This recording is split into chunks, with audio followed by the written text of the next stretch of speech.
And last week, we learned that number was even higher, 87 million Facebook users who had their private information taken without their consent. Specifically, using a personality quiz he created, Professor Kogan collected the personal information of 300,000 Facebook users and then collected data on millions of their friends. It appears the information collected included everything these individuals had on their Facebook pages, and according to some reports, even included private direct messages between users. Professor Kogan is said to have taken data from over 70 million Americans. It has also been reported that he sold this data to Cambridge Analytica for $800,000. Cambridge Analytica then took this data and created a psychological welfare tool to influence United States elections. In fact, the CEO, Alexander Nix, declared that Cambridge Analytica ran all the digital campaign, the television campaign, and its data informed all the strategy for the Trump campaign. The reporting has also speculated that Cambridge Analytica worked with the Internet Research Agency to help Russia identify which American voters to target with its propaganda. I'm concerned that press reports indicate Facebook learned about this breach in 2015, but appears not to have taken significant steps to address it until this year. So this hearing is important, and I appreciate the conversation we had yesterday. And I believe that Facebook, through your presence here today and the words you're about to tell us, will indicate how strongly your industry will regulate and/or reform the platforms that they control. I believe this is extraordinarily important. You lead a big company with 27,000 employees, and we very much look forward to your comments. Thank you, Mr. Chairman. Thank you, Senator Feinstein. The history and growth of Facebook mirrors that of many of our technological giants. Founded by Mr. Zuckerberg in 2004, Facebook has exploded over the past 14 years.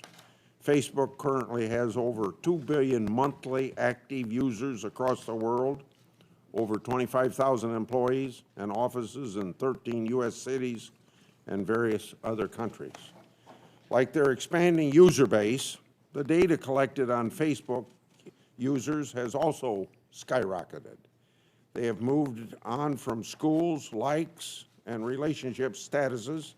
Today, Facebook has access to dozens of data points, ranging from ads that you've clicked on, events you've attended, and your location based upon your mobile device.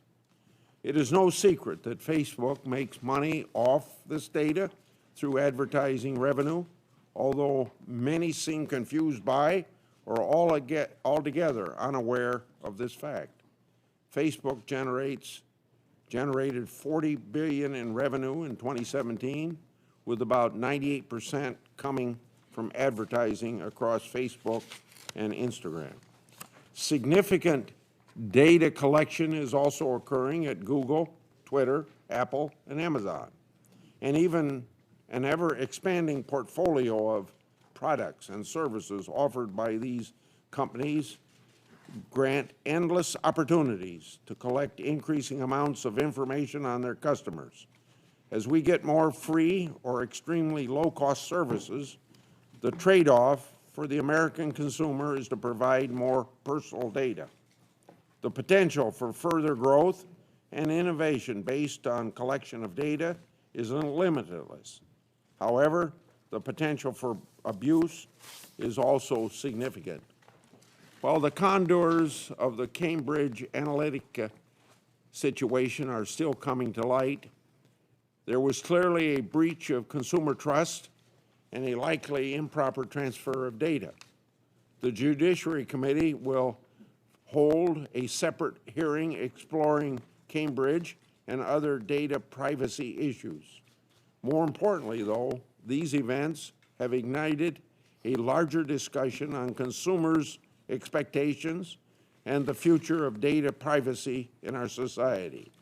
It has exposed that consumers may not fully understand or appreciate the extent to which their data is collected, protected, transferred, used, and misused. Data has been used in advertising and political campaigns for decades. The amount and type of data obtained, however, has seen a very dramatic change.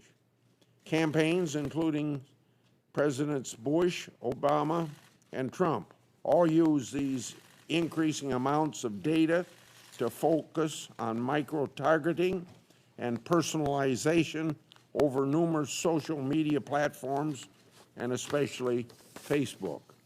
In fact, President Obama's campaign developed an app utilizing the same Facebook feature as Cambridge Analytica to capture the information of not just the app's users, but millions of their friends. The digital director for that campaign for 2012 described the data scraping app as something that would, quote, wind up being the most groundbreaking piece of technology developed for this campaign, end of quote. So the effectiveness of these social media tactics can be debated, but their use over the past years across the political spectrum and their increased significance cannot be ignored. Our policy towards data privacy and security must keep pace with these changes. Data privacy should be tethered to consumer needs and expectations. Now, at a minimum, consumers must have the transparency necessary to make an informed decision about whether to share their data and how it can be used. Consumers ought to have clear information, not opaque policies and complex click-through consent pages. The tech industry has an obligation to respond to widespread and growing concerns over data privacy and security and to restore the public's trust. The status quo no longer works. Moreover, Congress must determine if and how we need to strengthen privacy standards to ensure transparency and understanding for the billions of consumers who utilize these products. Senator Nelson. Thank you, Mr. Chairman. Mr. Zuckerberg, good afternoon. Let me just cut to the chase. If you and other social media companies do not get your act in order, none of us are going to have any privacy anymore. That's what we're facing. We're talking about personally identifiable information that, if not kept by the social media companies from theft, a value that we have in America being our personal privacy, we won't have it anymore. It's the advent of technology, and of course, all of us are part of it. From the moment that we wake up in the morning until we go to bed, we're on those handheld tablets. And online companies like Facebook are tracking our activities and collecting information. Facebook has a responsibility to protect this personal information. We had a good discussion yesterday. We went over all of this. You told me that the company had failed to do so. It's not the first time that Facebook has mishandled its users' information. The FTC found that Facebook's privacy policies had deceived users in the past. And in the present case, we recognize that Cambridge Analytica and an app developer lied to consumers and lied to you, lied to Facebook, but did Facebook watch over the operations? We want to know that. And why didn't Facebook notify 87 million users that their personally identifiable information had been taken? And it was being also used, why were they not informed, for unauthorized political purposes? So only now, and I appreciate our conversation, only now Facebook has pledged to inform those consumers whose accounts were compromised. I think you're genuine. I got that sense in conversing with you. You want to do the right thing. You want to enact reforms. We want to know if it's going to be enough. And I hope that will be in the answers today. Now, since we still don't know what Cambridge Analytica has done with this data, you heard Chairman Thune say, as we have discussed, we want to haul Cambridge Analytica in to answer these questions at a separate hearing. I want to thank Chairman Thune for working with all of us on scheduling a hearing. There's obviously a great deal of interest in this subject. I hope we can get to the bottom of this. And if Facebook and other online companies will not or cannot fix the privacy invasions, then we are going to have to.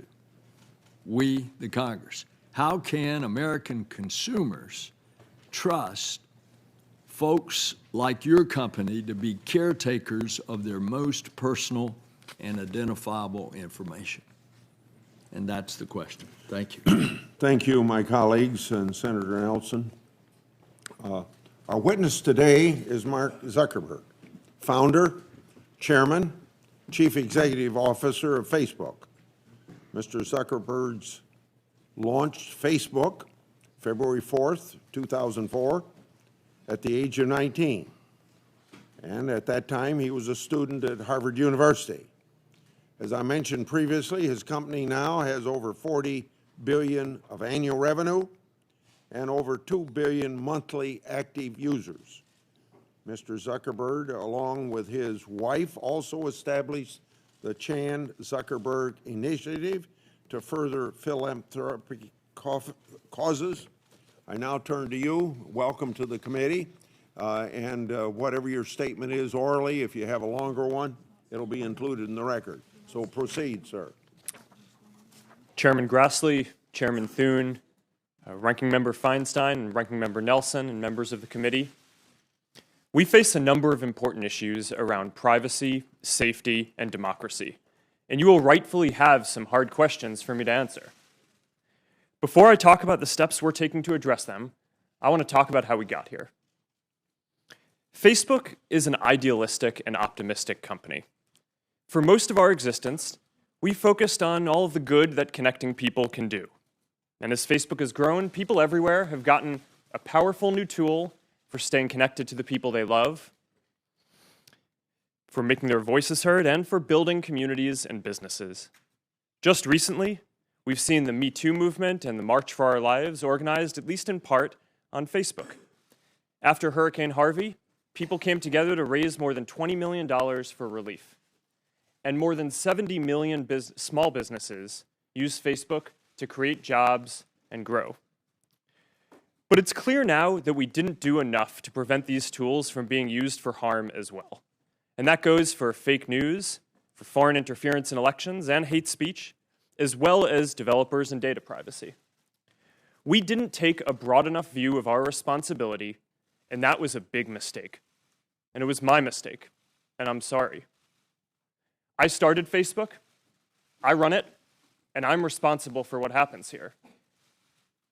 So now, we have to go through all of our relationship with people and make sure that we're taking a broad enough view of our responsibility.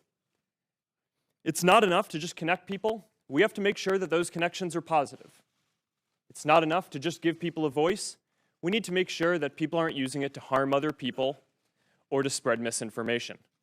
And it's not enough to just give people control over their information. we need to make sure that the developers they share it with protect their information too. Across the board, we have a responsibility to not just build tools, but to make sure that they're used for good. It will take some time to work through all the changes we need to make across the company, but I'm committed to getting this right. This includes the basic responsibility of protecting people's information, which we failed to do with Cambridge Analytica. So here are a few things that we are doing to address this and to prevent it from happening again. First, we're getting to the bottom of exactly what Cambridge Analytica did and telling everyone affected. What we know now is that Cambridge Analytica improperly accessed some information about millions of Facebook members by buying it from an app developer. That information, this was information that people generally share publicly on their Facebook pages, like names and their profile picture and the pages they follow. When we first contacted Cambridge Analytica, they told us that they had deleted the data. About a month ago, we heard new reports that suggested that wasn't true. And now we're working with governments in the US, the UK, and around the world to do a full audit of what they've done and to make sure they get rid of any data they may still have. Second, to make sure no other app developers out there are misusing data, we're now investigating every single app that had access to a large amount of information in the past. And if we find that someone improperly used data, we're going to ban them from Facebook and tell everyone affected. Third, to prevent this from ever happening again going forward, we're making sure that developers can access as much information now. The good news here is that we already made big changes to our platform in 2014 that would have prevented this specific situation with Cambridge Analytica from occurring again today. But there's more to do, and you can find more details on the steps we're taking in my written statement. My top priority has always been our social mission of connecting people, building community, and bringing the world closer together. Advertisers and developers will never take priority over that as long as I'm running Facebook. I started Facebook when I was in college. We've come a long way since then. We now serve more than 2 billion people around the world, and every day, people use our services to stay connected with the people that matter to them most. I believe deeply in what we're doing, and I know that when we address these challenges, we'll look back and view helping people connect and giving more people a voice as a positive force in the world. I realize the issues we're talking about today aren't just issues for Facebook and our community. They're issues and challenges for all of us as Americans. Thank you for having me here today, and I'm ready to take your questions. I'll remind members that maybe you weren't here when I had my opening comments that we are operating under the 5-minute rule, and that applies to the 5-minute rule, and that applies to those of us who are chairing the committee as well. I start with you. Facebook handles extensive amounts of personal data for billions of users. A significant amount of that data is shared with third-party developers who utilize your platform. As of early this year, you did not actively monitor whether that data was transferred by such developers to other parties. Moreover, your policies only prohibit transfers by developers to parties seeking to profit from such data. Number one, besides Professor Kogan's transfer, and now potentially CubeU, do you know of any instances where user data was improperly transferred to third party in breach of Facebook's terms? If so, how many times has that happened? And was Facebook only made aware of that transfer by some third party? Mr. Chairman, thank you. As I mentioned, we're now conducting a full investigation into every single app that had access to a large amount of information before we locked down platform to prevent developers from accessing this information in around 2014. We believe that we're going to be investigating many apps, tens of thousands of apps, and if we find any suspicious activity, we're going to conduct a full audit of those apps to understand how they're using their data and if they're doing anything improper. And if we find that they're doing anything improper, we'll ban them from Facebook, and we will tell everyone affected. As for past activity, I don't have all the examples of apps that we've banned here, but if you'd like, I can have my team follow up with you after this. Okay. Have you ever required an audit to ensure the deletion of improperly transferred data? And if so, how many times? Mr. Chairman, yes, we have. I don't have the exact figure on how many times we have, but overall, the way we've enforced our platform policies in the past is we have looked at patterns of how apps have used our APIs and accessed information, as well as looked into reports that people have made to us about apps that might be doing sketchy things. Going forward, we're going to take a more proactive position on this and do much more regular spot checks and other reviews of apps, as well as increasing the amount of audits that we do. And again, I can make sure that our team follows up with you on anything about the specific past stats that would be interesting. I was going to assume that sitting here today, you have no idea. And if I'm wrong on that, you're telling me, I think, that you're able to supply those figures to us, at least as of this point. Mr. Chairman, I will have my team follow up with you on what information we have. Okay, but right now you have no certainty of whether or not, how much of that's going on, right? Okay.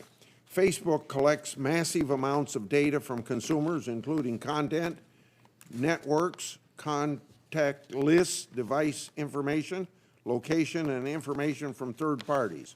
Yet your data policy is only a few pages long and provides consumers with only a few examples of what is collected and how it might be used. The examples given emphasize benign uses, such as connecting with friends, but your policy does not give any indication for more controversial issues of such data. My question, why doesn't Facebook disclose to its users all the ways the data might be used by Facebook and other third parties, and what is Facebook's responsibility to inform users about that information? Mr. Chairman, I believe it's important to tell people exactly how the information that they share on Facebook is going to be used. That's why every single time you go to share something on Facebook, whether it's a photo in Facebook or a message in Messenger or WhatsApp, every single time there's a control right there about who you're going to be sharing it with, whether it's your friends or public or a specific group, and you can change that and control that in line. To your broader point about the privacy policy, this gets into an issue that I think we and others in the tech industry have found challenging, which is that long privacy policies are very confusing. And if you make it long and spell out all the detail, then you're probably going to reduce the percent of people who read it and make it accessible to them. So one of the things that we've struggled with over time is to make something that is as simple as possible so people can understand it, as well as giving them controls in line in the product in the context of when they're trying to actually use them, taking into account that we don't expect that most people will want to go through and read a full legal document. Senator Nelson. Thank you, Mr. Chairman. Yesterday when we talked, I gave the relatively harmless example that I'm communicating with my friends on Facebook and indicate that I love a certain kind of chocolate. And all of a sudden, I start receiving advertisements for chocolate. What if I don't want to receive those commercial advertisements? So your Chief Operating Officer, Ms. Sandberg, suggested on the NBC Today show that Facebook users who do not want their personal information used for advertising might have to pay for that protection, pay for it. Are you actually considering having Facebook users pay for you not to use that information? Senator, people have a control over how their information is used in ads in the product today. So if you want to have an experience where your ads aren't targeted using all the information that we have available, you can turn off third-party information. What we've found is that even though some people don't like ads, people really don't like ads that aren't relevant. And while there is some discomfort, for sure, with using information in making ads more relevant, the overwhelming feedback that we get from our community is that people would rather have us show relevant content there than not. So we offer this control that you're referencing. Some people use it. It's not the majority of people on Facebook. And I think that that's a good level of control to offer. I think what Cheryl was saying was that in order to not run ads at all, we would still need some sort of business model. And that is your business model. So I take it that, and I use the harmless example of chocolate, but if it got into more personal thing, communicating with friends, and I want to cut it off, I'm going to have to pay you in order not to send me, using my personal information, something that I don't want. That, in essence, is what I understood Ms. Sandberg to say. Is that correct? Yes, Senator. Although, to be clear, we don't offer an option today for people to pay to not show ads. We think offering an ad-supported service is the most aligned with our mission of trying to help connect everyone in the world, because we want to offer a free service that everyone can afford. Okay. That's the only way that we can reach billions of people. So, therefore, you consider my personally identifiable data the company's data, not my data. Is that it? No, Senator. Actually, at the first line of our terms of service say that you control and own the information and content that you put on Facebook. Well, the recent scandal is obviously frustrating, not only because it affected 87 million, but because it seems to be part of a pattern of lax data practices by the company going back years. So back in 2011, it was a settlement with the FTC, and now we discover yet another instance where the data was failed to be protected. When you discovered the Cambridge Analytica that had fraudulently obtained all of this information, why didn't you inform those 87 million? When we learned in 2015 that Cambridge Analytica had bought data from an app developer on Facebook that people had shared it with, we did take action. We took down the app, and we demanded that both the app developer and Cambridge Analytica delete and stop using any data that they had. They told us that they did this. In retrospect, it was clearly a mistake to believe them, and we Yes. should have followed up and done a full audit then, and that is not a mistake that we will make. Yes, you did that, and you apologized for it, but you didn't notify them. And do you think that you have an ethical obligation to notify 87 million Facebook users? Senator, when we heard back from Cambridge Analytica that they had told us that they weren't using the data and had deleted it, we considered it a closed case. In retrospect, that was clearly a mistake. We shouldn't have taken their word for it, and we've updated our policies and how we're going to operate the company to make sure that we don't make that mistake again. Did anybody notify the FTC? No, Senator, for the same reason, that we'd considered it a closed case. Senator Thune. And Mr. Zuckerberg, would you do that differently today, presumably, in response to Senator Nelson's question, Yes. having to do it over? This may be your first appearance before Congress, but it's not the first time that Facebook has faced tough questions about its privacy policies. Wired Magazine recently noted that you have a 14-year history of apologizing for ill-advised decisions regarding user privacy, not unlike the one that you made just now in your opening statement. After more than a decade of promises to do better, how is today's apology different, and why should we trust Facebook to make the necessary changes to ensure user privacy and give people a clearer picture of your privacy policies? Thank you, Mr. Chairman.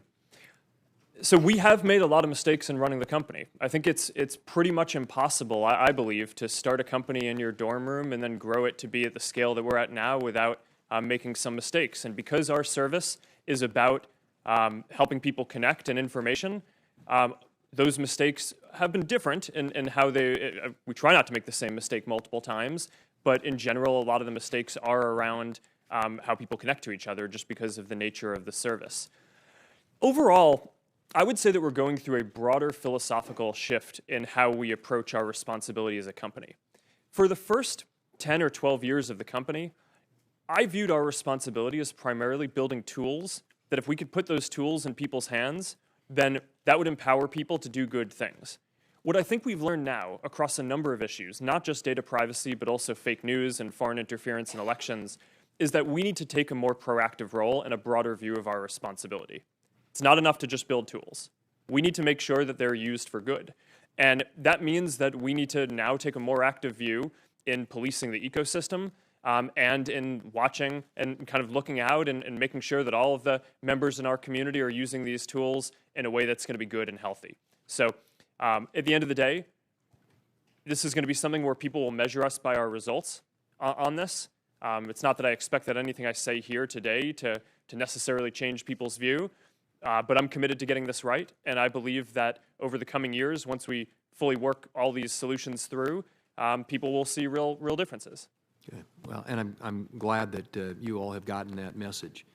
As we discussed in my office yesterday, the line between legitimate political discourse and hate speech can sometimes be hard to identify, and especially when you're relying on artificial intelligence and other technologies for the initial discovery.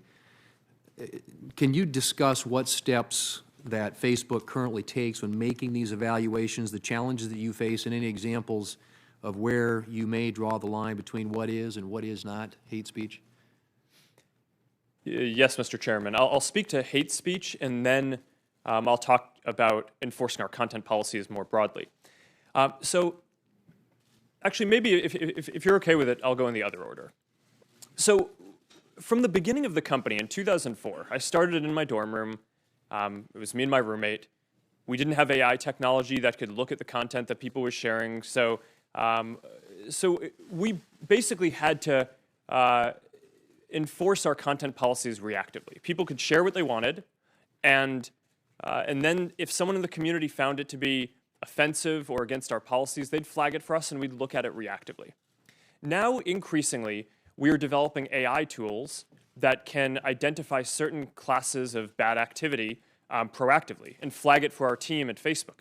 By the end of this year, by the way, we're going to have more than 20,000 people working on security and content review, working across all these things. So when content gets flagged to us, we have those people look at it, and if it violates our policies, then we take it down. Some problems lend themselves more easily to AI solutions than others. So hate speech is one of the hardest, because determining if something is hate speech is very linguistically nuanced, right? You need to understand what is a slur and whether something is hateful, not just in English, but the majority of people on Facebook use it in languages that are different across the world. Contrast that, for example, with an area like finding terrorist propaganda, which we've actually been very successful at deploying AI tools on already. Today, as we sit here, 99% of the ISIS and Al-Qaeda content that we take down on Facebook, our AI systems flag before any human sees it. So that's a success in terms of rolling out AI tools that can proactively police and enforce safety across the community. Hate speech, I am optimistic that over a 5 to 10 year period, we will have AI tools that can get into some of the nuances, the linguistic nuances of different types of content to be more accurate in flagging things for our systems. But today, we're just not there on that. So a lot of this is still reactive. People flag it to us. We have people look at it. We have policies to try to make it as not subjective as possible. But until we get it more automated, there's a higher error rate than I'm happy with. Thank you, Senator Feinstein. Thanks, Mr. Chairman. Mr. Zuckerberg, what is Facebook doing to prevent foreign actors from interfering in U.S. elections? Thank you, Senator. This is one of my top priorities in 2018, is to get this right. One of my greatest regrets in running the company is that we were slow in identifying the Russian information operations in 2016. We expected them to do a number of more traditional cyber attacks, which we did identify and notify the campaigns that they were trying to hack into them, but we were slow at identifying the type of new information operations. When did you identify new operations? It was right around the time of the 2016 election itself. So since then, 2018 is an incredibly important year for elections, not just with the US midterms, but around the world. There are important elections in India, in Brazil, in Mexico, in Pakistan, and in Hungary that we want to make sure that we do everything we can to protect the integrity of those elections. Now, I have more confidence that we're going to get this right because since the 2016 election, there have been several important elections around the world where we've had a better record. There's the French presidential election, there's the German election, there was the US Senate Alabama special election last year. Explain what is better about the record. So we've deployed new AI tools that do a better job of identifying fake accounts that may be trying to interfere in elections or spread misinformation. And between those three elections, we were able to proactively remove tens of thousands of accounts that before they could contribute significant harm. And the nature of these attacks, though, is that there are people in Russia whose job it is to try to exploit our systems and other internet systems and other systems as well. So this is an arms race. Right? I mean, they're going to keep on getting better at this, and we need to invest in keeping on getting better at this too, which is why one of the things I mentioned before is we're going to have more than 20,000 people by the end of this year working on security and content review across the company. Speak for a moment about automated bots that spread disinformation. What are you doing to punish those who exploit your platform in that regard? Well, you're not allowed to have a fake account on Facebook. Your content has to be authentic. So we build technical tools to try to identify when people are creating fake accounts, especially large networks of fake accounts like the Russians have, in order to remove all of that content. After the 2016 election, our top priority was protecting the integrity of other elections around the world. But at the same time, we had a parallel effort to trace back to Russia the IRA activity, the Internet Research Agency activity. That was the part of the Russian government that did this activity in 2016.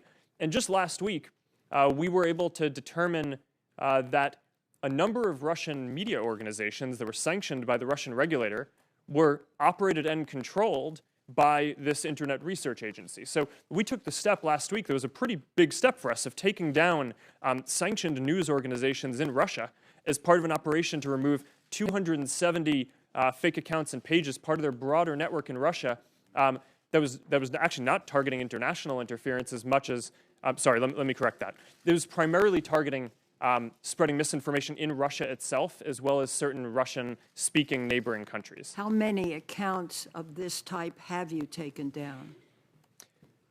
Across, in the IRA specifically, the ones that we've pegged back to the IRA, we can identify the 470 in the American elections and the 270 that we specifically went after in Russia last week. There are many others that our systems catch, which are more difficult to attribute specifically to Russian intelligence. But the number would be in the tens of thousands of fake accounts that we remove, and I'm happy to have my team follow up with you on more information if that would be helpful. Would you please? I think this is very important. If you knew in 2015 that Cambridge Analytica was using the information of Professor Kogan's, why didn't Facebook ban Cambridge in 2015? Why'd you wait another Senator, year? that's a great question. Cambridge Analytica wasn't using our services in 2015 as far as we can tell. So this is clearly one of the questions that I asked our team as soon as I learned about this is why did we wait until we found out about the reports last month to ban them? It's because as of the time that we learned about their activity in 2015, they weren't an advertiser, they weren't running pages, so we actually had nothing to ban. Thank you. Thank you, Mr. Chairman. Yeah, thank you, Senator Feinstein. Now Senator Hatch. Well, in my opinion, this is the most intense public scrutiny I've seen for a tech-related hearing since the Microsoft hearing that I chaired back in the late 1990s. The recent stories about Cambridge Analytica and data mining on social media have raised serious concerns about consumer privacy. And naturally, I know you understand that. At the same time, these stories touch on the very foundation of the internet economy and the way the websites that drive our internet economy make money. Some have professed themselves shocked that companies like Facebook and Google share user data with advertisers. Did any of these individuals ever stop to ask themselves why Facebook and Google don't charge for access? Nothing in life is free. Everything involves trade-offs. If you want something without having to pay money for it, you're going to have to pay for it in some other way, it seems to me. And that's what we're seeing here. And these great websites that don't charge for access, they extract value in some other way. And there's nothing wrong with that as long as they're upfront about what they're doing. To my mind, the issue here is transparency. It's consumer choice. Do users understand what they're agreeing to when they access a website or agree to terms of service? Are websites upfront about how they extract value from users, or do they hide the ball?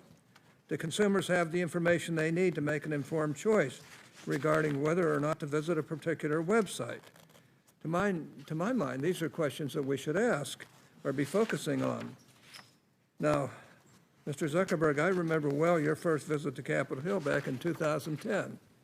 You spoke to the Senate Republican High-Tech Task Force, which I chair. You said back then that Facebook would always be free. Is that still your objective? Senator, yes, there will always be a version of Facebook that is free. It is our mission to try to help connect everyone around the world and to bring the world closer together. In order to do that, we believe that we need to offer a service that everyone can afford, and we're committed to doing that. Well, if so, how do you sustain a business model in which users don't pay for your service? Senator, we run ads. I see. That's great. Whenever a controversy like this arises, there's always a danger that Congress's response will be to step in and overregulate. Now, that's been the experience that I've had in my 42 years here. In your view, what sorts of legislative changes would help to solve the problems the Cambridge Analytica story has revealed, and what sorts of legislative changes would not help to solve this issue? Senator, I think that there are a few categories of legislation that make sense to consider. Around privacy specifically, there are a few principles that I think it would be useful to discuss and potentially codify into law. One is around having a simple and practical set of ways that you explain what you're doing with data. And we talked a little bit earlier around the complexity of laying out this long privacy policy. It's hard to say that people fully understand something when it's only written out in a long legal document. This stuff needs to be implemented in a way where people can actually understand it, where consumers can understand it, but that can also capture all the nuances of how these services work in a way that's not overly restrictive on providing the services. So that's one. The second is around giving people complete control. This is the most important principle for Facebook. Every piece of content that you share on Facebook, you own, and you have complete control over who sees it and how you share it, and you can remove it at any time. That's why every day, about 100 billion times a day, people come to one of our services and either post a photo or send a message to someone because they know that they have that control and that who they say it's going to go to is going to be who sees the content. And I think that control is something that's important that I think should apply to every service. And go ahead. The third point is just around enabling innovation, because some of these use cases that are very sensitive, like face recognition, for example. And I think that there's a balance that's extremely important to strike here, where you obtain special consent for sensitive features like face recognition, but we still need to make it so that American companies can innovate in those areas, or else we're going to fall behind Chinese competitors and others around the world who have different regimes for different new features like that. Senator Cantwell. Thank you, Mr. Chairman. Welcome, Mr. Zuckerberg. Do you know who Palantir is? I do. Some people have referred to them as Stanford Analytica. Do you agree? Senator, I have not heard that. Okay. Do you think Palantir taught Cambridge Analytica, as press reports are saying, how to do these tactics? Senator, I don't know. Do you think that Palantir has ever scraped data from Facebook? Senator, I'm not aware of that. Okay. Do you think that during the 2016 campaign, as Cambridge Analytica was providing support to the Trump campaign under Project Alamo, were there any Facebook people involved in that sharing of technique and information? Senator, we provided support to the Trump campaign similar to what we provide to any advertiser or campaign who asks for it. So that was a yes. Is that a yes?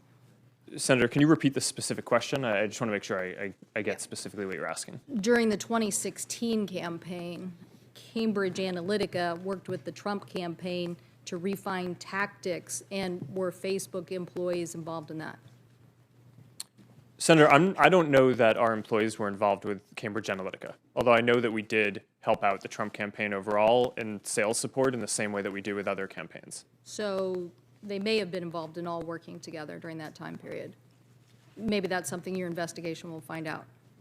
Senator, I can certainly have my team get back to you on any specifics there that I don't know sitting here today. Have you heard of total information awareness? Do you know what I'm talking about? No, I do not. Okay.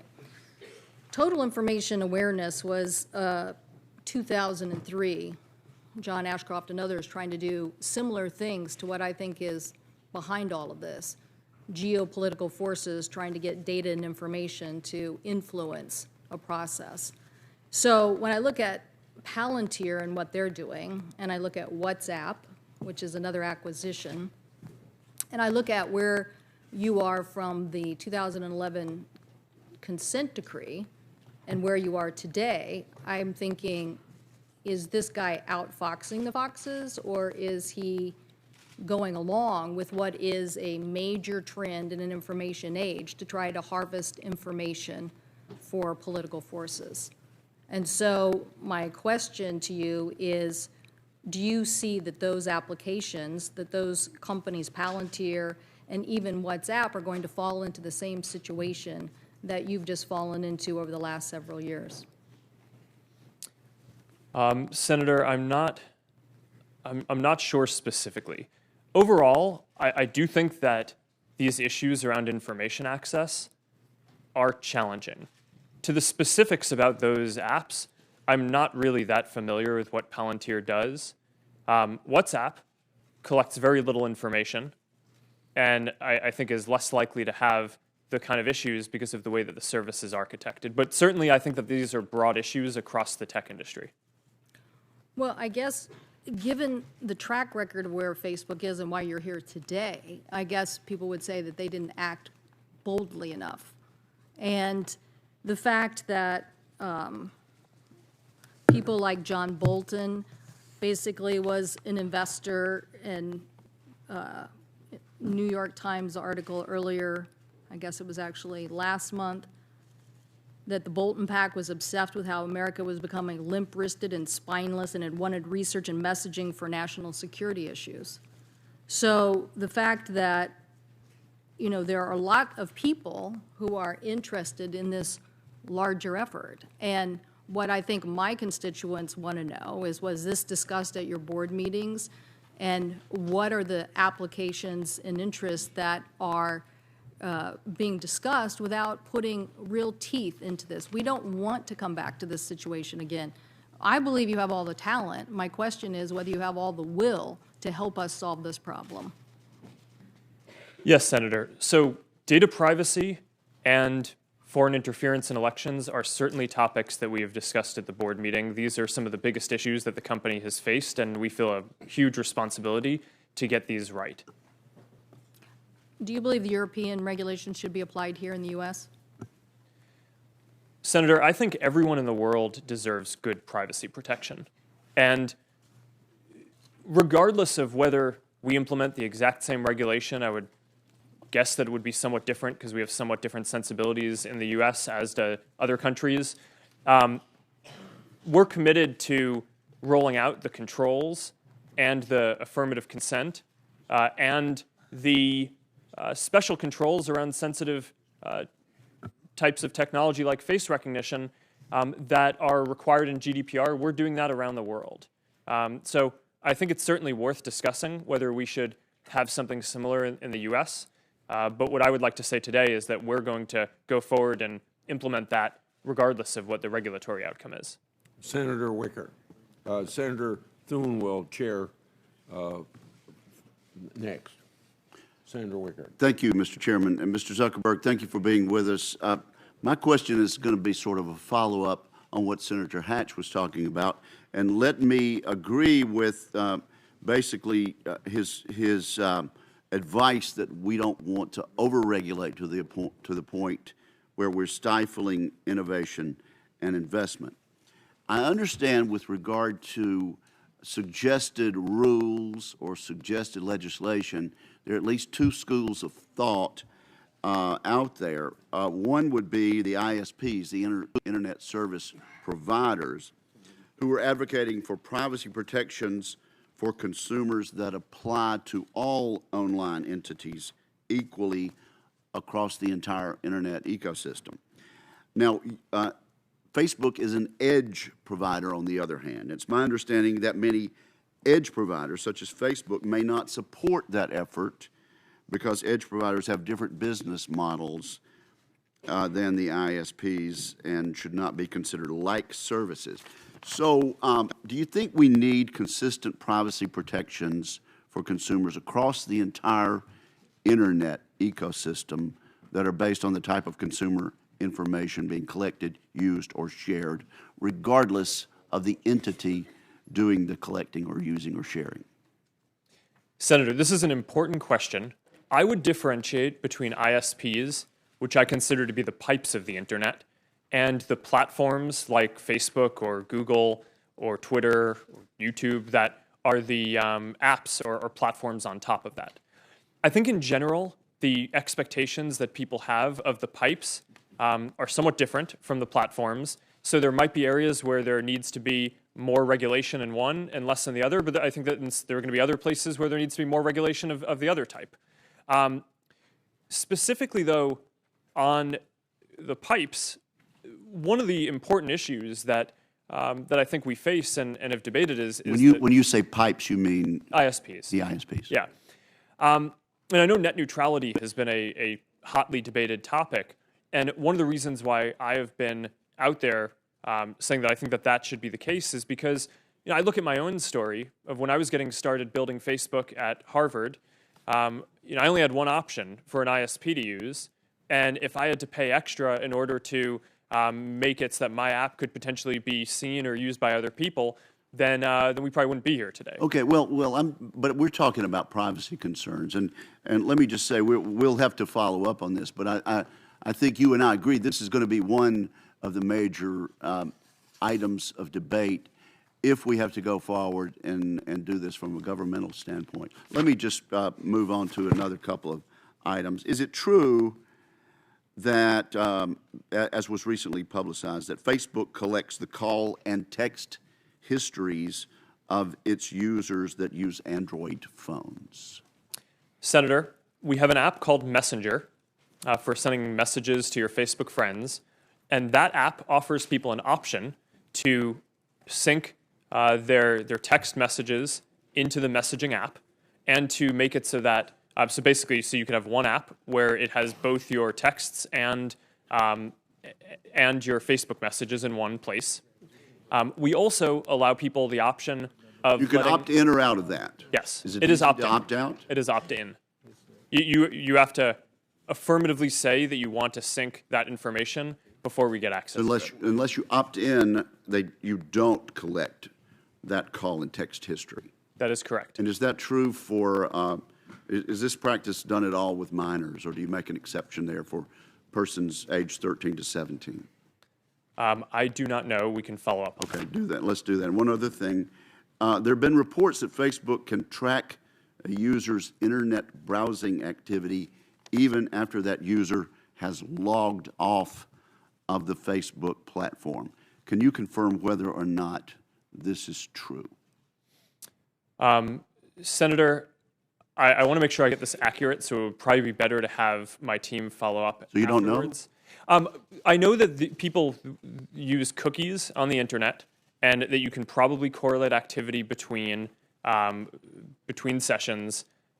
We do that for a number of reasons, including security and including measuring ads to make sure that the ad experiences are the most effective, which, of course, people can opt out of. But I want to make sure that I'm precise in my answer, so when you let me follow up When you with get back to after. me, sir, would you also let us know how Facebook discloses to its users that engaging in this type of tracking gives us that result?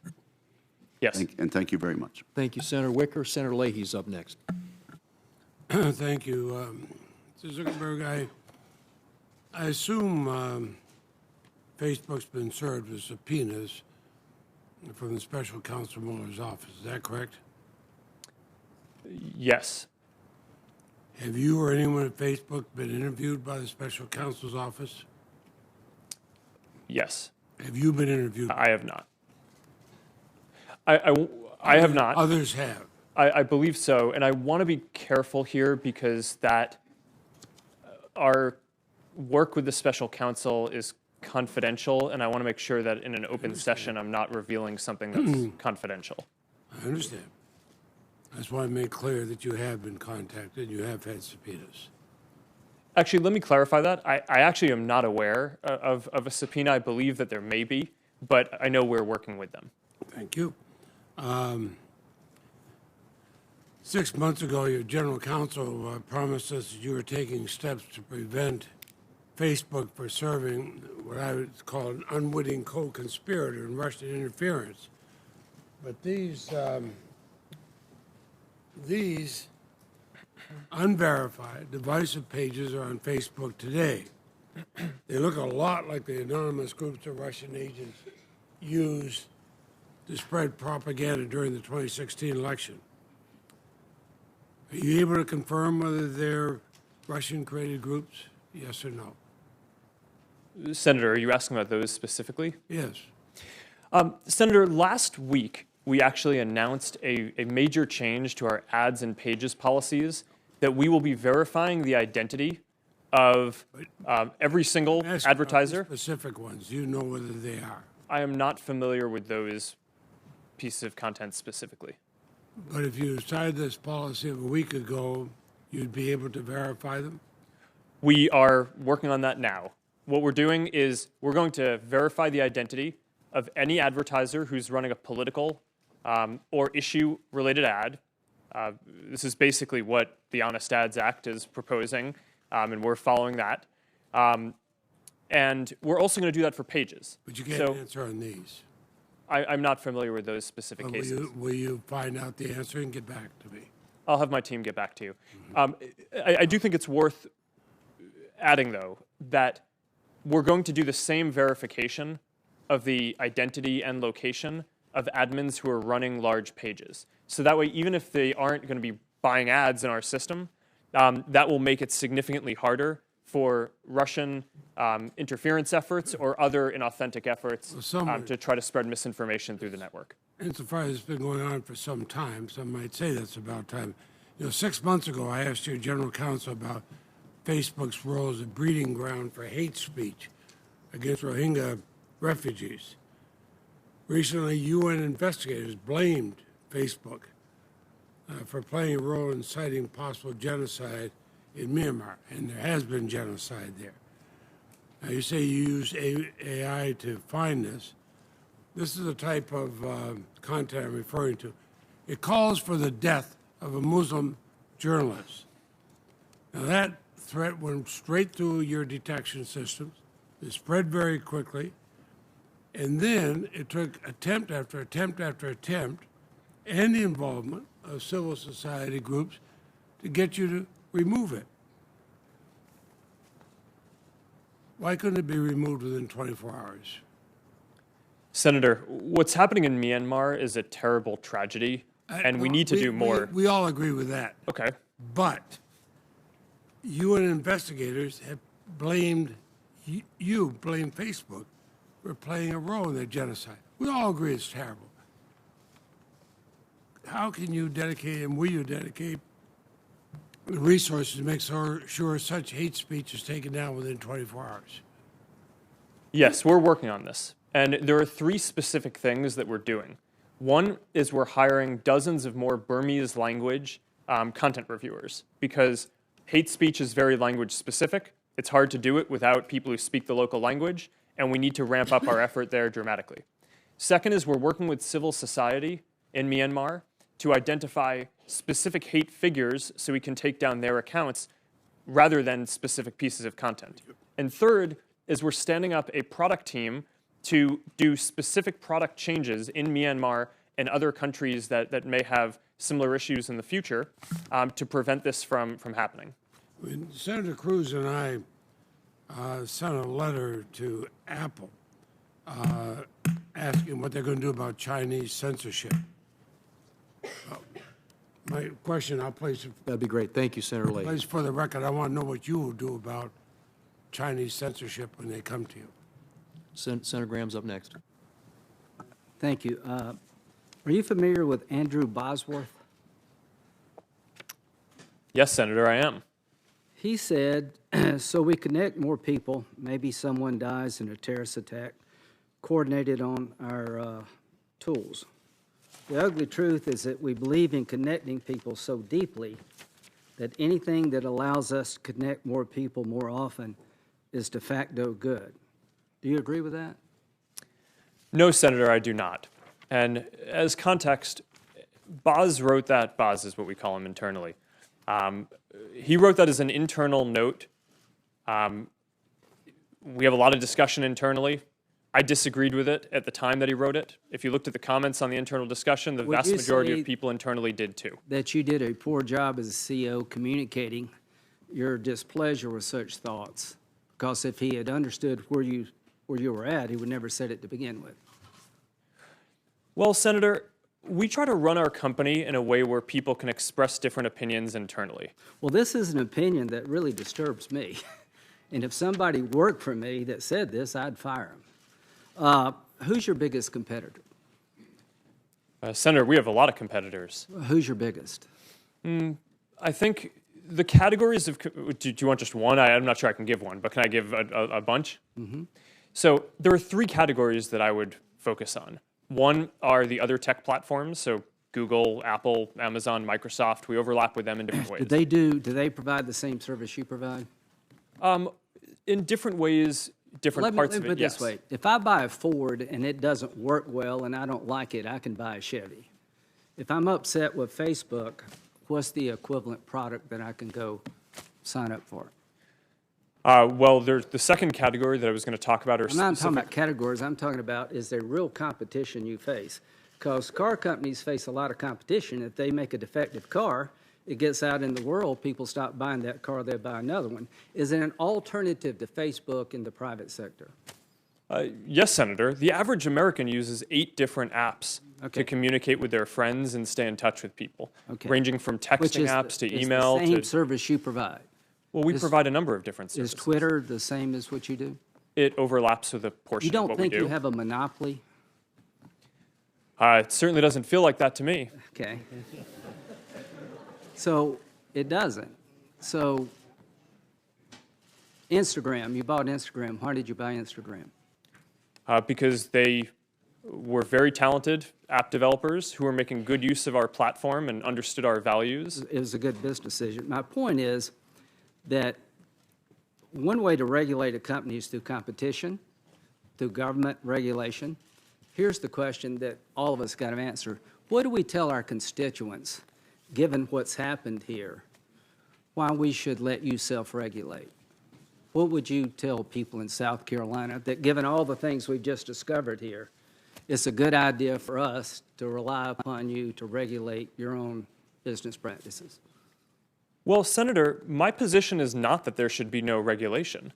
Okay. I think the internet is increasingly important. Do you embrace regulation? I think the real question, as the internet becomes more important in people's lives, is what is the right regulation, not whether there should be or But you not. as a company welcome regulation? I think if it's the right regulation, then You yes. think the Europeans have it right? I think that they get things right. Have you ever submitted? That's true. So would you work with us in terms of what regulations you think are necessary in your industry? Absolutely. Okay, would you submit to us some proposed regulations?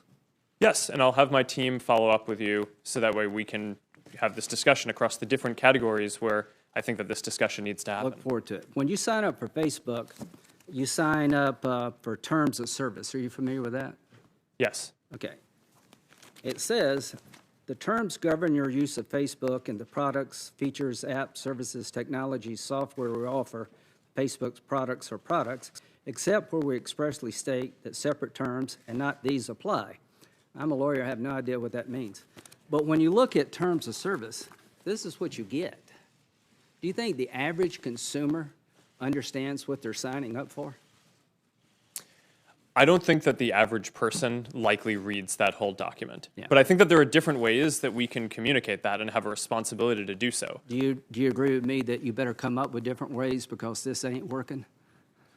Well, Senator, I think in certain areas that is true, and I think in other areas, like the core part of what we do, right? If you think about just at the most basic level, people come to Facebook, Instagram, WhatsApp, Messenger about 100 billion times a day to share a piece of content or a message with a specific set of people. And I think that that basic functionality, people understand because we have the controls in line every time, and given the volume of the activity and the value that people tell us that they're getting from that, I think that that control in line does seem to be working fairly well. Now, we can always do better, and there are the services are complex, and there is more to it than just, you go and you post a photo.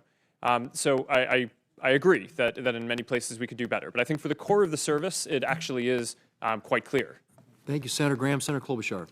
Thank you, Mr. Chairman. Mr. Zuckerberg, I think we all agree that what happened here was bad. You acknowledged it was a breach of trust. And the way I explain it to my constituents is that if someone breaks into my apartment with a crowbar and they take my stuff, it is just like if the manager gave them the keys or if they didn't have any locks on the doors. It's still a breach. It's still a break-in. And I believe we need to have laws and rules that are sophisticated as the brilliant products that you've developed here. And we just haven't done that yet. And one of the areas that I've focused on is the election. And I appreciate the support that you and Facebook, and now Twitter actually, have given to the Honest Ads Act, a bill that you mentioned that I'm leading with Senator McCain and Senator Warner. And I just want to be clear, as we work to pass this law so that we have the same rules in place to disclose political ads and issue ads as we do for TV and radio, as well as disclaimers, that you're going to take early action as soon as June, I heard, before this election, so that people can view these ads, including issue ads. Is that correct? That is correct, Senator. And I just want to take a moment before I go into this in more detail to thank you for your leadership on this. This, I think, is an important area for the whole industry to move on. The two specific things that we're doing are, one is around transparency. So now you're going to be able to go and click on any advertiser or any page on Facebook and see all of the ads that they're running. So that actually brings advertising online on Facebook to an even higher standard than what you would have on TV or print media, because there's nowhere where you can see all of the TV ads that someone is running, for example, whereas you will be able to see now on Facebook whether this campaign or third party is saying different messages to different types of people. I think that that's a really important element of transparency. Then the other really important piece is around verifying every single advertiser who's going to be running political or issue ads. I appreciate that, and Senator Warner and I have also called on Google and the other platforms to do the same, so memo to the rest of you. We have to get this done or we're going to have a patchwork of ads, and I hope that you'll be working with us to pass this bill. Is that right? We will. Okay, thank you. Now on the subject of Cambridge Analytica, were these people, the 87 million people, users, concentrated in certain states? Are you able to figure out where they're from? I do not have that information with me. But you could but give we it- can follow up with your office. Okay, because as we know, that election was close, and it was only thousands of votes in certain states. You've also estimated that roughly 126 million people may have been shown content from a Facebook page associated with the Internet Research Agency. Have you determined whether any of those people were the same Facebook users whose data was shared with Cambridge Analytica? Are you able to make that determination? Senator, we're investigating that now. We believe that it is entirely possible that there will be a connection there. Okay, that seems like a big deal as we look back at that last election. Former Cambridge Analytica employee Christopher Wiley has said that the data that it improperly obtained, that Cambridge Analytica improperly obtained from Facebook users, could be stored in Russia. Do you agree that that's a possibility? Sorry, are you asking if Cambridge Analytica's data could be stored in Russia? That's what he said this weekend on a Sunday show. Senator, I don't have any specific knowledge that would suggest that, but one of the steps that we need to take now is go do a full audit of all of Cambridge Analytica's systems to understand what they're doing, whether they still have any data, to make sure that they remove all the data. If they don't, we're going to take legal action against them to do so.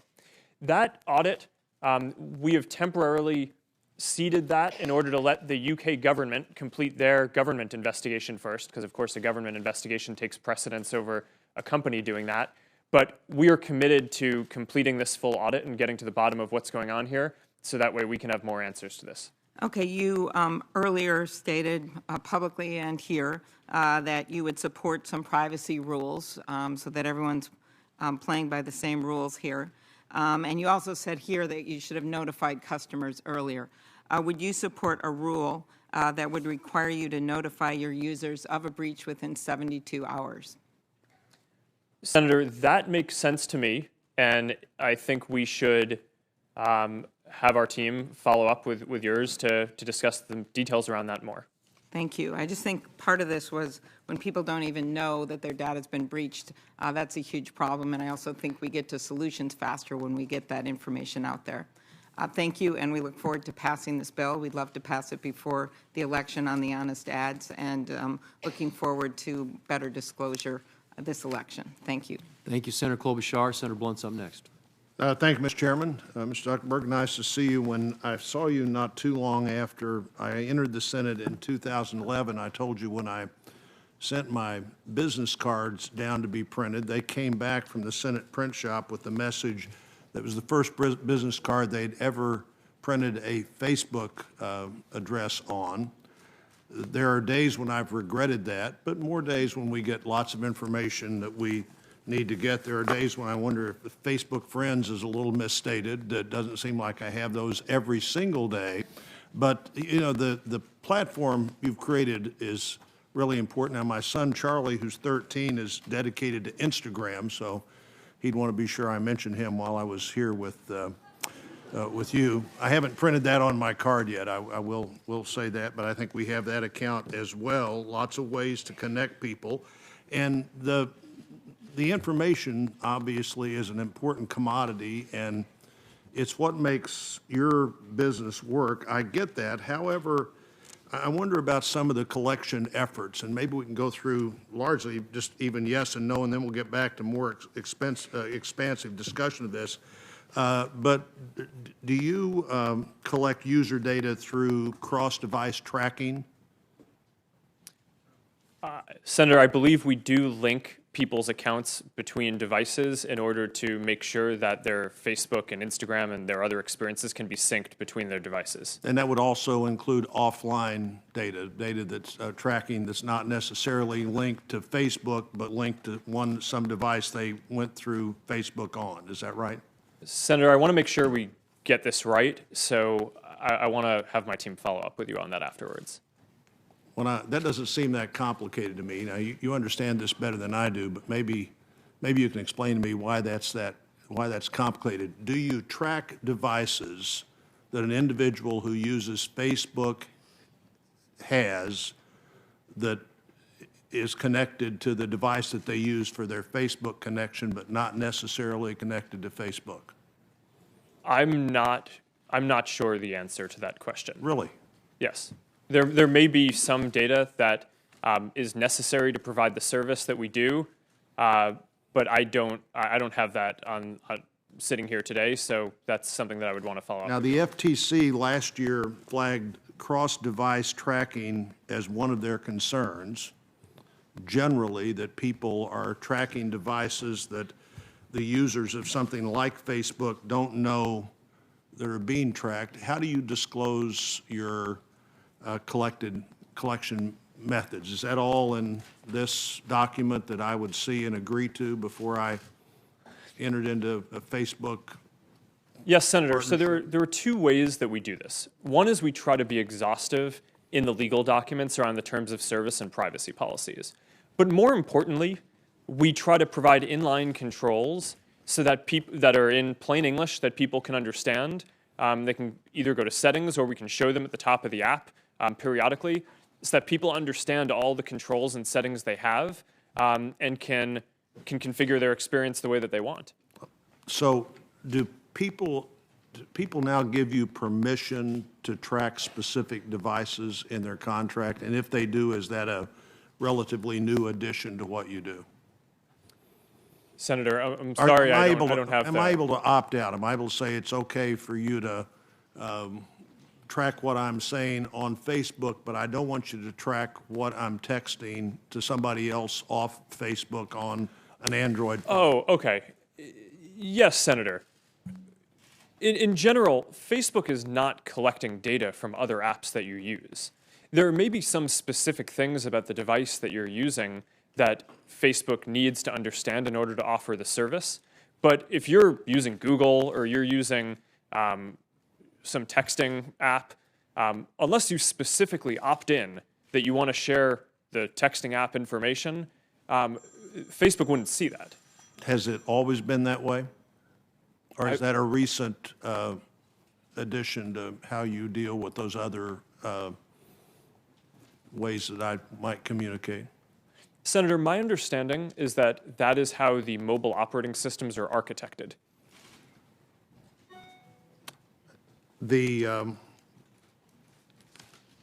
So do you don't have bundled permissions for how I can agree to what devices I may use that you may have contact with? Do you bundle that permission, or am I able to one it individually say what I'm willing for you to watch and what I don't want you to watch? And I think we may have to take that for the record based on everybody else's time. Thank you, Senator Blunt. Next up, Senator Durbin. Thank you very much, Mr. Chairman. Mr. Zuckerberg, would you be comfortable sharing with us the name of the hotel you stayed in last night?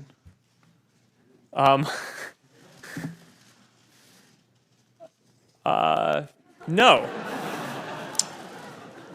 If you've messaged anybody this week, would you share with us the names of the people you've messaged? Senator, no, I would probably not choose to do that publicly here. I think that may be what this is all about. Your right to privacy, the limits of your right to privacy, and how much you give away in modern America in the name of, quote, connecting people around the world. The question basically of what information Facebook's collecting, who they're sending it to, and whether they ever asked me in advance my permission to do that. Is that a fair thing for a user of Facebook to expect? Yes, Senator. I think everyone should have control over how their information is used. And as we've talked about in some of the other questions, I think that is laid out in some of the documents. But more importantly, you want to give people control in the product itself. So the most important way that this happens across our services is that every day people come to our services to choose to share photos or send messages. And every single time they choose to share something, they have a control right there about who they want to share it with.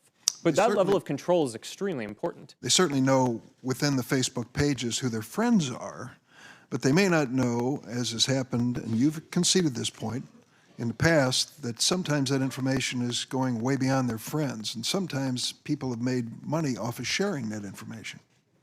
Correct?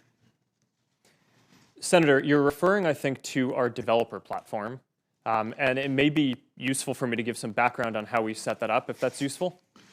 I have 3 minutes left, so maybe you can do that for the record, because I have a couple of the questions I'd like to ask.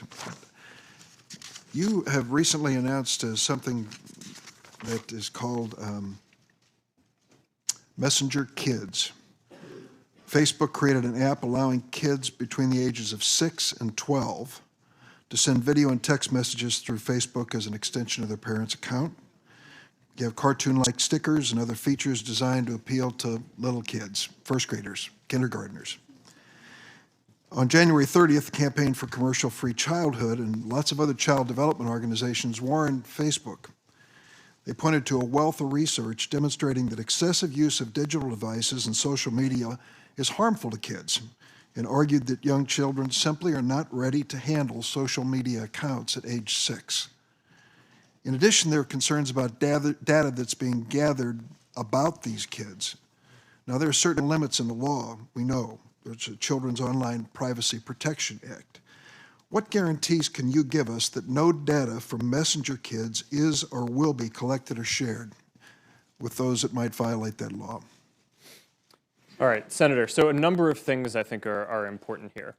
The background on Messenger Kids is we heard feedback from thousands of parents that they want to be able to stay in touch with their kids and call them, use apps like FaceTime when they're working late or not around and want to communicate with their kids, but they want to have complete control over that. So I think we can all agree that when your kid is 6 or 7, even if they have access to a phone, you want to be able to control everyone who they can contact.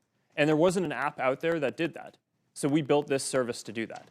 The app collects a minimum amount of information that is necessary to operate the service. So for example, the messages that people send is something that we collect in order to operate the service. But in general, that data is not going to be shared with third parties. It is not connected to the broader Facebook experience. Excuse me, as a lawyer, I picked up on that word in general, the phrase in general. It seems to suggest that in some circumstances it will be shared with third parties. No, it will not. All right. Would you be open to the idea that someone having reached adult age, having grown up with Messenger Kids, should be allowed to delete the data that you've collected?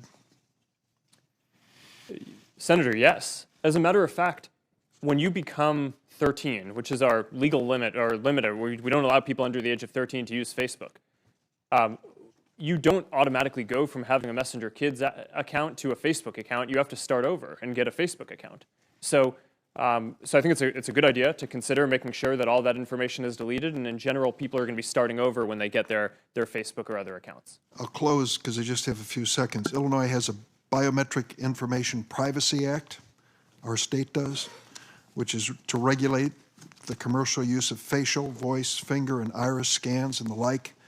We're now in a fulsome debate on that, and I'm afraid Facebook has come down to the position trying to carve out exceptions to that. I hope you'll fill me in on how that is consistent with protecting privacy. Thank you. Thank you, Senator Durbin. Senator Cornyn. Thank you, Mr. Zuckerberg, for being here. I note up until 2014, the mantra or motto of Facebook was move fast and break things. Is that correct? I don't know when we changed it, but the mantra is currently move fast with stable infrastructure, which is a much less sexy mantra. Sounds much more boring, but my question is, during the time that it was Facebook's mantra or motto to move fast and break things, do you think some of the misjudgments, perhaps mistakes that you've admitted to here were as a result of that culture or that attitude, particularly as regards to personal privacy of the information of your subscribers? Senator, I do think that we made mistakes because of that, but the broadest mistakes that we made here are not taking a broad enough view of our responsibility. And that wasn't a matter, the move fast cultural value is more tactical around whether engineers can ship things and different ways that we operate. But I think the big mistake that we've made looking back on this is viewing our responsibility as just building tools rather than viewing our whole responsibility as making sure that those tools are used for good. Well, and I appreciate that, because previously or early in the past, we've been told that platforms like Facebook, Twitter, Instagram, and the like are neutral platforms, and the people who own and run those for profit, and I'm not criticizing doing something for profit in this country, but they bore no responsibility for the content. You agree now that Facebook and other social media platforms are not neutral platforms, but bear some responsibility for the content. I agree that we're responsible for the content. And I think that there's one of the big societal questions that I think we're going to need to answer is the current framework that we have is based on this reactive model that assumed that there weren't AI tools that could proactively tell whether something was terrorist content or something bad. So it naturally relied on requiring people to flag for a company and then the company needing to take reasonable action. In the future, we're going to have tools that are going to be able to identify more types of bad content. And I think that there are moral and legal obligation questions that I think we'll have to wrestle with as a society about when we want to require companies to take action proactively on certain of those things, and when that gets in the way of... I appreciate that. I have 2 minutes left All right. to ask you questions. So you interestingly, the terms of what do you call it? The terms of service is a legal document which discloses to your subscribers how their information is going to be used, how Facebook is going to operate. And but you concede that you doubt everybody reads or understands that legalese, those terms of service.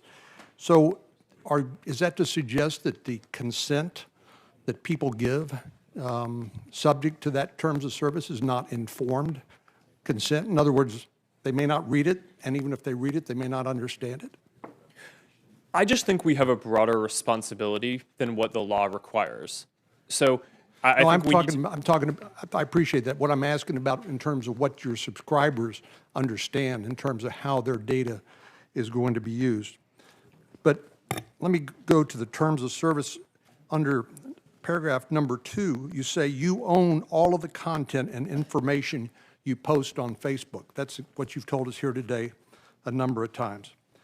So if I choose to terminate my Facebook account, can I bar Facebook or any third parties from using the data that I had previously supplied for any purpose whatsoever? Yes, Senator. If you delete your account, we should get rid of all of your information. You should, or we do? Do you? We do. How about third parties that you have contracted with to use some of that underlying information, perhaps to target advertising for themselves? You can't.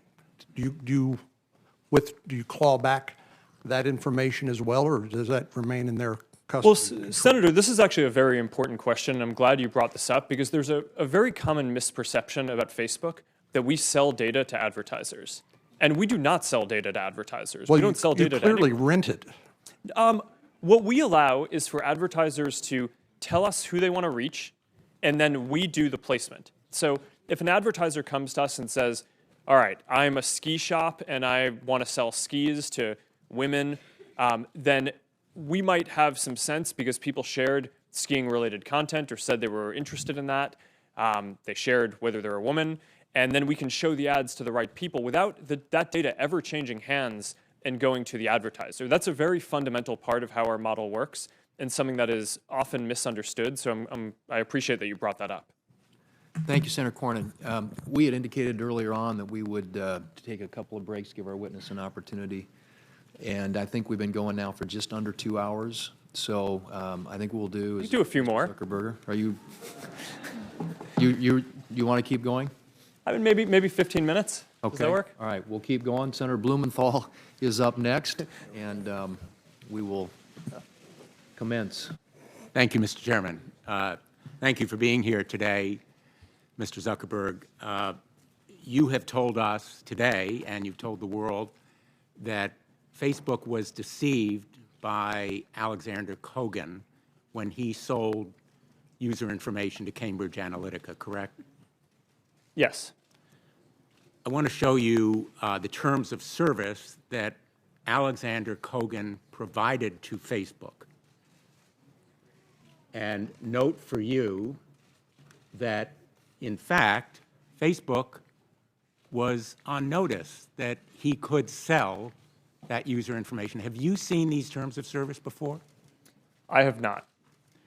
Who in Facebook was responsible for seeing those terms of service that put you on notice that that information could be sold? Senator, our app review team would be responsible for that. Has anyone been fired on that app review team? Senator, not because of this.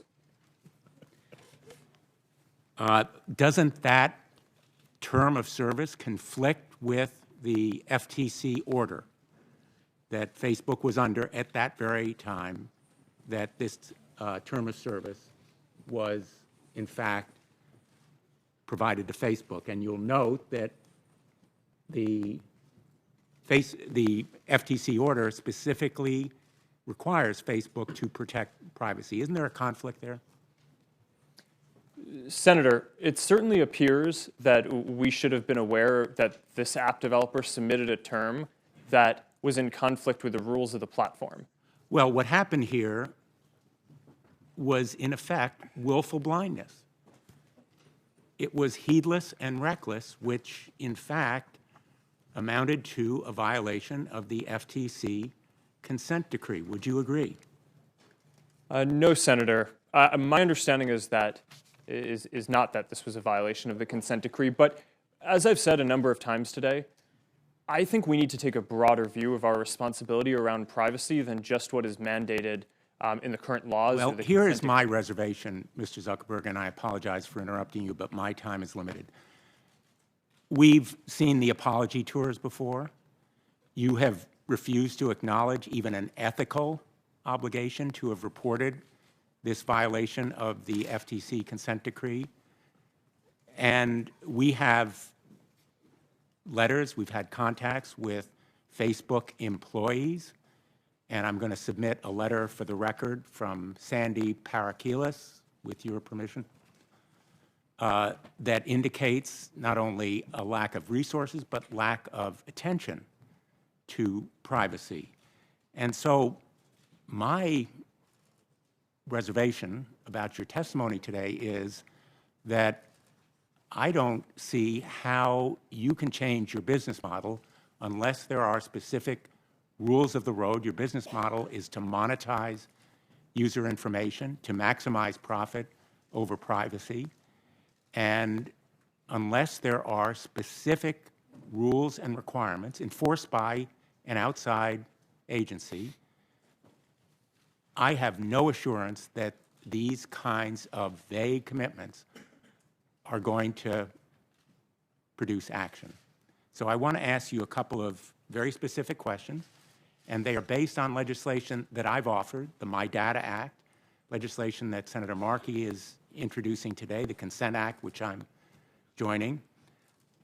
Don't you agree that companies ought to be required to provide users with clear, plain information about how their data will be used and specific ability to consent to the use of that information? Senator, I do generally agree with what you're saying, and I laid that out earlier when I talked about what... Would you agree to an opt-in as opposed to an opt-out? Senator, I think that certainly makes sense to discuss, and I think the details around this matter a lot. Would you agree that users should be able to access all of their information? Senator, yes, of course. All of the information that you collect as a result of purchases from data brokers, as well as tracking them? Senator, we have already a download your information tool that allows people to see and to take out all of the information that they've put into Facebook or that Facebook knows about them. So yes, I agree with that. We already have that. I have a number of other specific requests that you agree to support as part of legislation. I think legislation is necessary. The rules of the road have to be the result of congressional action. Facebook has participated recently in the fight against the scourge of sex trafficking, and the bill that we've just passed, it will be signed into law tomorrow, SESTA, the Stop Exploiting Sex Trafficking Act, was the result of our cooperation. I hope that we can cooperate on this kind of measure as well. Senator, I look forward to having my team work with you on this. Thank you, Senator Blumenthal. Senator Cruz. Thank you, Mr. Chairman. Mr. Zuckerberg, welcome. Thank you for being here. Mr. Zuckerberg, does Facebook consider itself a neutral public forum? Senator, we consider ourselves to be a platform for all ideas. Let me ask the question again. Does Facebook consider itself to be a neutral public forum? And representatives of your company have given conflicting answers on this. Are you a First Amendment speaker expressing your views, or are you a neutral public forum allowing everyone to speak? Senator, here's how we think about this. I don't believe that there is certain content that clearly we do not allow, right? Hate speech, terrorist content, nudity, anything that makes people feel unsafe in the community. From that perspective, that's why we generally try to refer to what we do as a platform for all ideas. Let me try, just because the time is constrained. It's just a simple question. The predicate for Section 230 immunity under the CDA is that you are a neutral public forum. Do you consider yourself a neutral public forum, or are you engaged in political speech, which is your right under the First Amendment? Well, Senator, our goal is certainly not to engage in political speech. I'm not that familiar with the specific legal language of the law that you speak to, so I would need to follow up with you on that. I'm just trying to lay out how broadly I think about this. Well, Mr. Zuckerberg, I will say there are a great many Americans who I think are deeply concerned that Facebook and other tech companies are engaged in a pervasive pattern of bias and political censorship. There have been numerous instances with Facebook. In May of 2016, Gizmodo reported that Facebook had purposely and routinely suppressed conservative stories from trending news, including stories about CPAC, including stories about Mitt Romney, including stories about the Lois Lerner IRS scandal, including stories about Glenn Beck.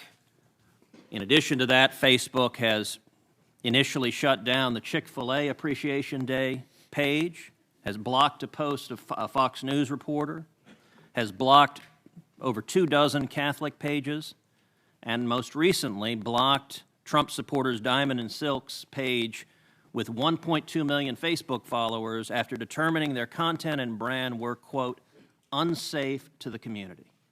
To a great many Americans, that appears to be a pervasive pattern of political bias. Do you agree with that assessment? Senator, let me say a few things about this. First, I understand where that concern is coming from because Facebook and the tech industry are located in Silicon Valley, which is an extremely left-leaning place. And this is actually a concern that I have and that I try to root out in the company, is making sure that we don't have any bias in the work that we do. And I think it is a fair concern that that people would at least wonder about. Let me ask this question. Are you aware of any ad or page that has been taken down from Planned Parenthood? Senator, I'm not, but let me just... How about MoveOn.org? Sorry? How about MoveOn.org? I'm not specifically aware of those. How about any Democratic candidate for office? I'm not specifically aware. I mean, I'm not sure. In your testimony, you say that you have 15,000 to 20,000 people working on security and content review. Do you know the political orientation of those 15,000 to 20,000 people engaged in content review? No, Senator. We do not generally ask people about their political orientation when they're joining the company. So as CEO, have you ever made hiring or firing decisions based on political positions or what candidates they supported? No. Why was Palmer Luckey fired? That is a specific personnel matter that seems like it would be inappropriate to speak to here. You just made a specific representation that you didn't make decisions based on political views. Well, Is that accurate? I can commit that it was not because of a political view. Do you know of those 15,000 to 20,000 people engaged in content review, how many, if any, have ever supported financially a Republican candidate for office? Senator, I do not know that. Your testimony says it is not enough that we just connect people. We have to make sure those connections are positive. It says we have to make sure people aren't using their voice to hurt people or spread misinformation. We have a responsibility not just to build tools, to make sure those tools are used for good. Mr. Zuckerberg, do you feel it's your responsibility to assess users whether they are good and positive connections or ones that those 15 to 20,000 people deem unacceptable or deplorable? Senator, you're asking about me personally? Facebook. Senator, I think that there are a number of things that we would all agree are clearly bad. Foreign interference in our elections, terrorism, self-harm. I'm Those talking are about things. censorship. Well, I think that you would probably agree that we should remove terrorist propaganda from the service. So that, I agree, I think is clearly bad activity that we want to get down, and we're generally proud of how well we do at that. Now, what I can say, and I do want to get this in before the end here, is that I am very committed to making sure that Facebook is a platform for all ideas. That is a very important founding principle of what we do. We're proud of the discourse and the different ideas that people can share on the service. And that is something that, as long as I'm running the company, I'm going to be committed to making sure is the case. Thank you. Thank you, Senator Cruz. Do you want a break now? Or you want to keep going? Sure. I mean, that was pretty good. So, all right. All right, we have Senator Whitehouse is up next, but if you want to take a 5-minute break right now, we have now been going a good 2 hours. So thank you. We'll recess for 5 minutes and reconvene.